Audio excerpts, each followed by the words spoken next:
Training के लिए सबसे महत्वपूर्ण चीज़ है तो अनुशासन बनाया चाहिए कि आपको जो इंस्पिरेशन आपको कहाँ से मिली? मेरे भाई से। जी। और मैंने पढ़ाई भी उन्हीं के नोटों से की थी। वो यूपी एसआई में इस टाइम पे सिलेक्टेड है। जय हिंद साथियों, नमस्कार। आप सभी का एक बार फिर से स्वागत है। और आज हमारे साथ हैं हरवीर भाई, जिन्होंने एसएससी जीडी की सबसे टॉप पोस्ट एसएसएफ को मात्र 19 साल की उम्र में फोड़ा है। तो आज हम उनसे जानेंगे कि उन्होंने किस तरह से तैयारी करी और आप भी किस तरीके से पढ़ाई करके इस जॉब को हासिल कर सकते हैं मात्र 2 से 3 महीने में। तो हरवीर भाई, आपका बहुत बहुत स्वागत है। सबसे पहले आप अपने बारे में थोड़ा बताएं। जय हिंद दोस्तों, मेरा नाम है हरवीर सिंह। मैं इटावा यूपी से हूँ। मैं इस समय एसएसएफ में ड्यूटी कर रहा हूँ और दिल्ली में कार्यरत हूँ। अब इसके बाद हम जानना चाहेंगे, आपने पढ़ाई कहाँ तक करी? मैंने 12th तक पढ़ाई की, उसके बाद कंपटीशन भी ज्वाइन किया और साथ में ग्रेजुएशन भी तैयारी की। आपने लगभग कितने महीनों तक कंपटीशन की तैयारी करी? मैंने लगभग 6 से 7 महीने तैयारी की थी कंपटीशन की। इससे पहले आपने कोई पेपर निकाला? जी नहीं, ये मेरा पहला ही पेपर था और पहली बार में निकल गया। तो भाई अब यहाँ जानना चाहेंगे, आपने जो तैयारी ऑनलाइन करी या ऑफलाइन? जी, मैंने तैयारी ऑफलाइन ही की थी। उस टाइम पे कोरोना चल रहा था तो मैंने ज़्यादातर पढ़ाई घर से ही की, कोचिंग भी ज्वाइन नहीं की थी और मेरे पास स्मार्टफोन था नहीं, तो ऑनलाइन नहीं की मैंने, ओनली ऑफलाइन ही की और प्रैक्टिस सेट ज़्यादा लगाए थे। बहुत से भाई यहाँ पर कहते हैं कि ऑनलाइन बेस्ट है ऑफलाइन, आपकी राय क्या है इसमें? आज के टाइम में तो ऑनलाइन भी ठीक है, पर मैंने तो ऑफलाइन से ही ज़्यादा पढ़ा था। और इसके बाद हम ये जानना चाहेंगे, जो छात्र अभी तैयारी कर रहे हैं तो वो किस प्रकार अपनी तैयारी कर सकते हैं? वो ज़्यादा से ज़्यादा टाइम ऑफलाइन में दें और कम से कम 2 या 3 घंटे ऑनलाइन भी पढ़ें। तो भाई बहुत से छात्र बोलते हैं कि एग्ज़ाम निकालने की कोई शॉर्ट ट्रिक होती है, ऐसा कुछ है क्या शॉर्ट ट्रिक निकालने की? जी नहीं, एग्ज़ाम निकालने की कोई शॉर्ट ट्रिक नहीं होती। अगर आपके पास समय कम है तो ज़्यादा से ज़्यादा ऑनलाइन मॉक टेस्ट लगाइए, ऑफलाइन भी टेस्ट लगाइए। कम से कम 3 या 4 किताबों के डेली टेस्ट लगाइए, एक एक करके। भाई ये बताओ, आपकी जो फैमिली का कितना सपोर्ट रहा? जी, फैमिली का तो सपोर्ट शुरू से ही रहा है। उन्होंने कभी कुछ ज़्यादा बोला नहीं, क्या कर रहे हो, क्या पढ़ रहे हो। जो कुछ किया मैंने, उन्होंने करने दिया। फैमिली का पूरा सपोर्ट रहा आपके साथ? जी। इसके बाद हम ये जानना चाहेंगे कि आपको जो इंस्पिरेशन आपको कहाँ से मिली? मेरे भाई से। जी। और मैंने पढ़ाई भी उन्हीं के नोटों से की थी। वो यूपी एसआई में इस टाइम पे सिलेक्टेड है। जी भाई, अब यहाँ पर हम ये जानना चाहेंगे, आपका वीक पॉइंट और स्ट्रॉन्ग पॉइंट कौन सा था? जी, जैसे कि सभी का होता है, मेरा वीक पॉइंट तो जीएसई था और सबसे स्ट्रॉन्ग पॉइंट था मैथ। और रीजनिंग भी ठीक थी, बाकी हिंदी तो सही कर ली थी मैंने पढ़ाई करके अच्छे से। यहाँ पर भाई बहुत से भाई बोलते हैं हमारा मैथ कमज़ोर है, तो वो मैथ को अपना स्ट्रॉन्ग कैसे कर सकते हैं? प्रैक्टिस से जी। पहले टॉपिक्स भी पढ़िए और उनके प्रैक्टिस सेट भी लगाइए डेली। और मैथ अगर कमज़ोर है तो मैथ के ज़्यादा लगाइए। यहाँ पर हम जानना चाहेंगे कि मॉक टेस्ट के बारे में आपकी क्या राय है? जी, मॉक टेस्ट तो बहुत ज़रूरी है। जैसा कि आज के समय में एसएससी के पेपर में बहुत कम समय मिल रहा है, तो उससे मॉक टेस्ट लगाने तक आपको टाइम भी बचत होगी और क्वेश्चनों के अच्छे से पढ़ सकते हैं, उसका आइडिया मिल जाएगा। यहाँ पर भाई अब हम ये जानना चाहेंगे, एग्ज़ाम से 15 दिन पहले की रणनीति है वो क्या होनी चाहिए आपके हिसाब से? जी, इसके लिए आपको नया कुछ नहीं पढ़ना है। ज़्यादा से ज़्यादा प्रैक्टिस सेट लगाइए और मॉक टेस्ट लगाइए और बाकी जो पहले पढ़ा उसे रिवीजन कीजिए। अब इसके बाद अगला सवाल यही रहेगा, पेपर के दौरान आपने जो गलती करी आने वाले छात्र ना करें, इसके बारे में आप थोड़ा बताएं।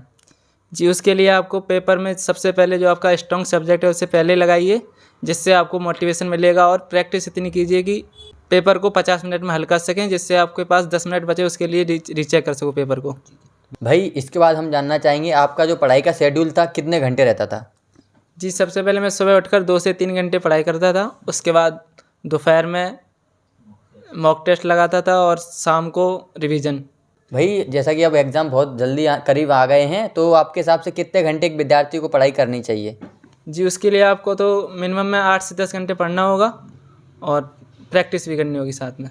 भाई इसके बाद जानना चाहेंगे, आपने फिजिकल की तैयारी कैसे की? जी, फिजिकल की तैयारी मेरी सही नहीं थी। जैसा कि मैंने पहला ही पेपर निकाला था, उससे पहले मैंने कभी दौड़ नहीं लगाई थी, हल्की पूरी लगाई थी। और जब पेपर निकला तो अच्छे नंबर आए। फिर उसके बाद मैंने फिजिकल तैयारी की, उसमें मुझे बहुत दिक्कत आई। पर ये सही था कि उस टाइम 3 से 4 महीने वक्त था मेरे पास रेस के लिए, लेकिन अब ऐसा नहीं है। अब पेपर के बाद 2 या 3 महीने ही बचते हैं, तो उसके लिए आपको पहले से ही तैयारी करनी पड़ेगी। तो जैसे यहाँ भाई का कहना है कि अब समय बहुत कम मिलता है, क्योंकि पहले 4 से 5 महीने पेपर देने के बाद रिजल्ट आता था। आपने ये पिछली भर्ती भी देखी होगी, लगभग 5 से 6 महीने में उन्होंने कंप्लीट करा ली। और इस बार तो लगभग बहुत कम समय मिलेगा, क्योंकि अगस्त में फिर से वैकेंसी आएंगी, तो लगभग एग्ज़ाम के 2 से या 3 महीने में जहाँ तक फिजिकल स्टार्ट हो जाएगा। तो आपका जैसे ही एग्ज़ाम हो, अगर आपको लगता है मेरे नंबर अच्छे आ जाएंगे, तो भाई आप अभी से दौड़ना स्टार्ट कर दें। इसके बाद हम जानना चाहेंगे आप थोड़ा इस एग्ज़ाम के बारे में थोड़ा बताएं। जैसा कि आप जानते हैं इस टाइम एग्ज़ाम पैटर्न थोड़ा चेंज हो चुका है। मेरे टाइम पे 90 मिनट में 100 क्वेश्चन करने थे और इस टाइम पे लगभग 60 मिनट में 80 क्वेश्चन करने होते, तो थोड़ा टाइम कम हुआ है। तो इसके लिए आपको अच्छे से पढ़ना होगा और तैयारी बहुत अच्छी करनी पड़ेगी आपको। अब भाई हम यहाँ पर ये जानना चाहेंगे कि आपने इसी जॉब को क्यों चुना। एसएसएफ को चुनने का सबसे बड़ा कारण है कि एसएसएफ की ड्यूटी लोकेशन दिल्ली है, जो हमेशा शायद दिल्ली रहेगी, इसका ट्रांसफ़र कहीं नहीं होता। जी। और इसकी ड्यूटी टाइमिंग है लगभग 6 घंटे। तो ड्यूटी करने के बाद अब आगे की पढ़ाई करने के लिए बहुत समय मिल जाता है और आप पढ़ाई कर सकते हैं अच्छे से। भाई इसके बाद हम ये जानना चाहेंगे इसका फिजिकल प्रोसेस क्या होती है इसकी। जी, फिजिकल के लिए आपको सबसे पहले सेंटर पर 2 से 3 घंटे पहले पहुंचना है। फिर वहाँ पे सबसे पहले डॉक्यूमेंट चेक होंगे और कुछ फार्म भरवाएंगे। उसके बाद आपकी हाइट नापेंगे। उसके बाद आपको दौड़ने के लिए ले जाएंगे और उसमें ग्रुप बनाएंगे। और आपको कोशिश करनी है कि सबसे पहले ग्रुप में आ जाएं और जल्दी से जल्दी रेस लगाएं।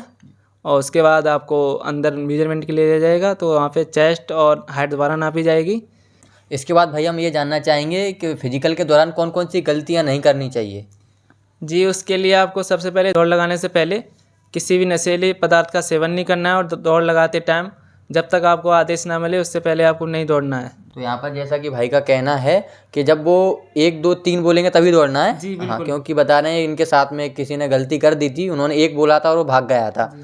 तो ऐसा आपको नहीं करना है। और दूसरी बात है, आपको नशीली कोई भी प्रोडक्ट का इस्तेमाल नहीं करना है, पाउडर वगैरह कुछ नहीं लेना है, क्योंकि अगर आप ऐसे पकड़े पाए जाते हैं तो मतलब आप जीडी की भर्ती फिर कभी नहीं देख पाएंगे। नहीं, दिक्कत होती है उसमें। इसके बाद भाई हम जानना चाहेंगे इसकी मेडिकल की क्या प्रोसेस होती है। मेडिकल की प्रोसेस 2 से 3 दिन चलती है। पहले दिन सबसे पहले डॉक्यूमेंट वेरिफिकेशन होंगे। उसके लिए आपके पास जो डॉक्यूमेंट है वो इसी टाइम के होने चाहिए जिस टाइम पेपर दे रहे हैं। तो इसके लिए आपको सेंटर का कास्ट सर्टिफिकेट होना ज़रूरी है।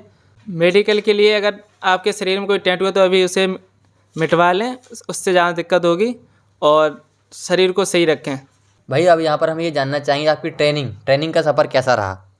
ट्रेनिंग का सफ़र बहुत ही अच्छा रहा। सुबह सुबह आपको सबसे पहले 4 बजे उठना होता है, उसके बाद रनिंग और नाश्ते के बाद क्लास में ले जाया जाता है। और शाम को खेल कूद भी होता है और हथियार भी सिखाए जाते हैं, चलाना भी सिखाया जाता है। और ट्रेनिंग के लिए सबसे महत्वपूर्ण चीज़ है तो अनुशासन बनाए रखें, आपका टाइम सही से कट जाएगा। और शुरू में ट्रेनिंग का जो 15 से 20 दिन होते हैं बहुत ही कठिन गुजरते हैं। उसके बाद सब कुछ ठीक हो जाता है। जब आप सबको जानने लगते हो तो सब कुछ सही हो जाता है। और ट्रेनिंग एक सबसे अच्छा पार्ट होता है लाइफ का। अंत में भाई हम आपसे कहना चाहेंगे जो आने वाले छात्र अभी तैयारी कर रहे हैं, आप उन्हें कुछ बताना चाहें। जी, वो अपनी पढ़ाई चालू रखें। और जैसा कि है कि मॉक टेस्ट में अभी नंबर कम आ रहे होंगे तो उसके लिए डिमोटिवेट होने की ज़रूरी नहीं है, क्योंकि पेपर जो थोड़ा मॉक टेस्ट की अपेक्षा ईजी आता है, इतना कठिन नहीं आता है। तो उसके लिए आप पढ़ते रहिए और मस्त रहिए, स्वस्थ रहिए, हंसते रहिए। जय हिंद, जय भारत।